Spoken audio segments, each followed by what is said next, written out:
Hello, my name is Kevin Cecil, IB number, blah, blah, blah. And today I will be looking at A Bronzeville Mother Loiters in Mississippi. Meanwhile, a Mississippi Mother Burns Bacon by Gwendolyn Brooks. Specifically, I will be looking here at the last 30 or so lines of the poem.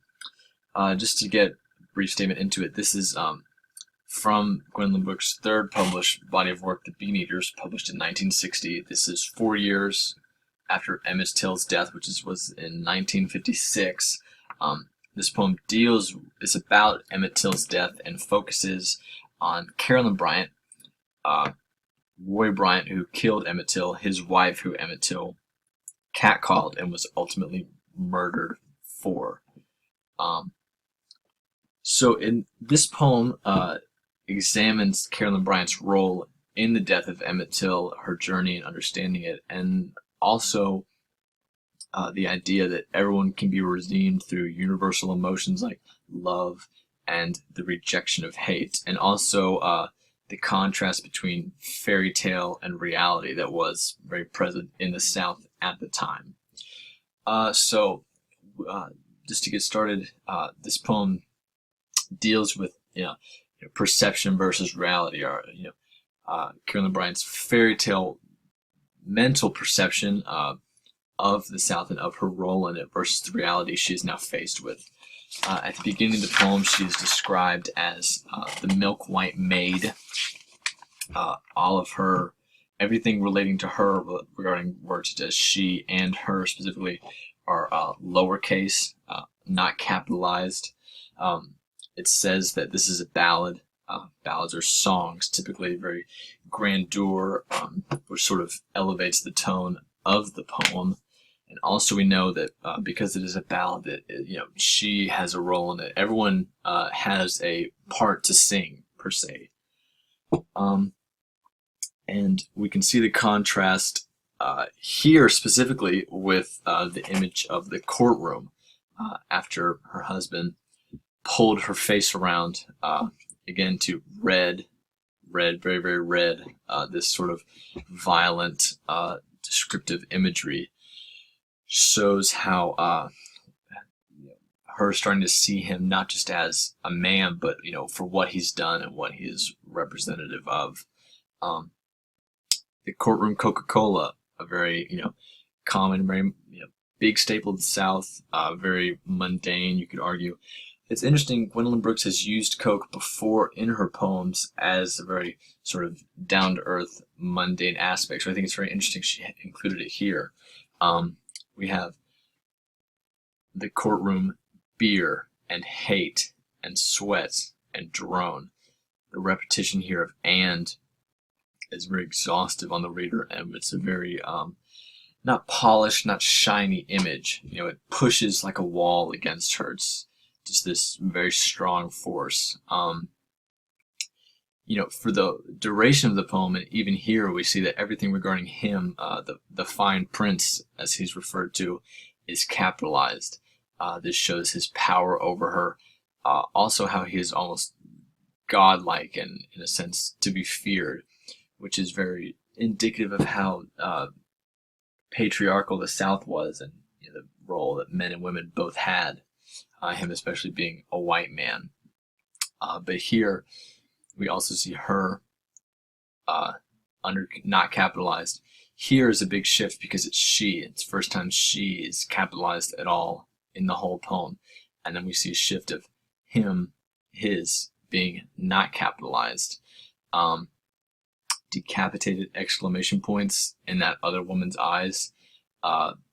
Decapitated exclamation points, visual image, you're left with, if you were to cut off the top of it, exclamation point, it would just look like the dots of an eye.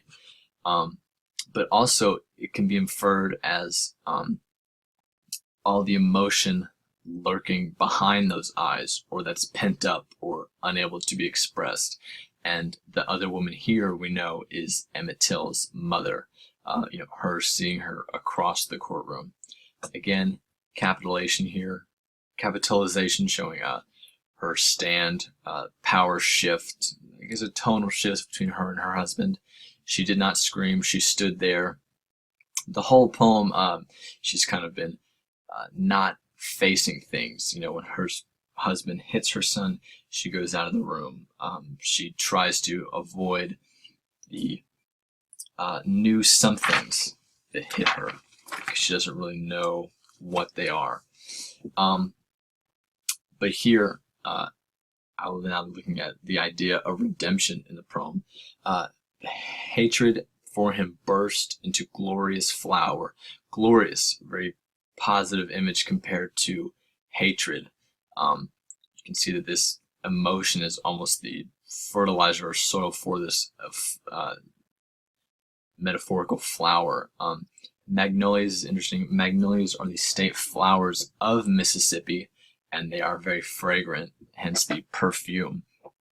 This is interesting because if you think about a flower blooming, you know, it has to come from something. And it's interesting because destruction, in a sense, is a form of creation, because when you destroy something, you are creating something new. Through this hatred for him, through these feelings or bond idea of him that she is destroying, there is something new coming. And I think this is where the whole idea of the poem is encased. This poem is not just about, you know, how evil the South was or how, you know, this woman's journey, but the idea that everyone can come back from anything, anyone can be redeemed, and that ultimately I think this poem has a positive meaning that it tries to convey. The idea that someone like this woman could be able to find redemption. And Bigger Than All Magnolias is also indicative of the South as a whole and Mississippi and its, you know, very tumultuous and violent place within the civil rights movement in the 60s in the South. And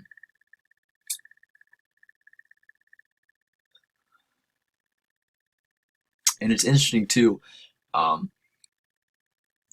with she being capitalized, the Carolyn Bryant is a mother, and Emmett Till's the other woman is also a mother. I find this interesting because Gwendolyn Brooks in her poems often takes on the persona of the character. It's not her speaking so much as it is a persona she has adopted.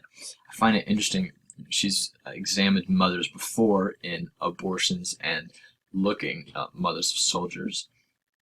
So I think it's interesting that she puts this focus on mothers, which could just be an interest of hers, or I think in this one you could infer it as, you know, the sort of ability mothers have, you know, in terms of emotions and the unification of having a child and loving your child, and how her redemption, Carolyn Bryant's redemption, lies in that. Crap, I'm out of time.